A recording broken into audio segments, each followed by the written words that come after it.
Welcome to my channel Daily Bulletin News. Days of Our Lives just made clear they aren't letting Nicole go just yet. Today's Days of Our Lives was certainly full of surprises, at least when it comes to EJ and Gabby.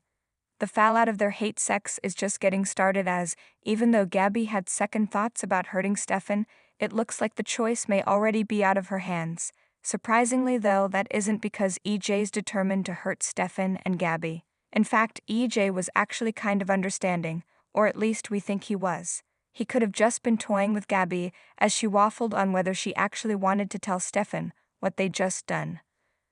But EJ did explain how hurt he still is by Nicole leaving and how he'd do anything to get her back. While the show may not have been showing much of the fallout of her exit, it was clear EJ was still feeling it.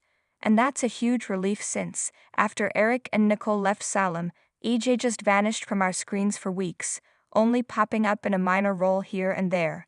There was no raging, hardly any mourning, just nothing.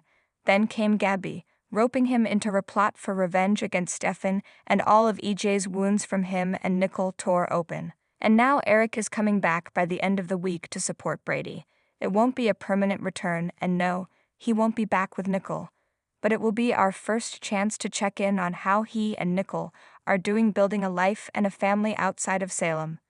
Plus, it will finally give us a chance to see a big blowout between EJ and Eric, if spoilers for Friday are any indication. Each vowed to make his wife and her beau pay, and so far, we've seen nothing. But if the secret that Holly finds out is what we think it is, that revenge may come in the form of her finally learning that Eric killed her dad. That's sure to bring up a lot of complicated emotions for the teen now that her mom's skipped town with her dad's killer, and finally give us some meaningful fallout from Nicole and Eric's reunion. So while we were worried the show was just washing its hands of Nicole and moving on, it's nice to know that's not the case. That doesn't mean she's coming back anytime soon, especially with Ariane Zucker's lawsuit, but between EJ, Eric, and even Holly, it's clear Nicole isn't being wiped from history. And that means there's always hope that someday down the line we could see her once again. Though after that romp in bed we just saw, we wouldn't be surprised if we got an EJ/Gabby pairing first. Please subscribe our channel.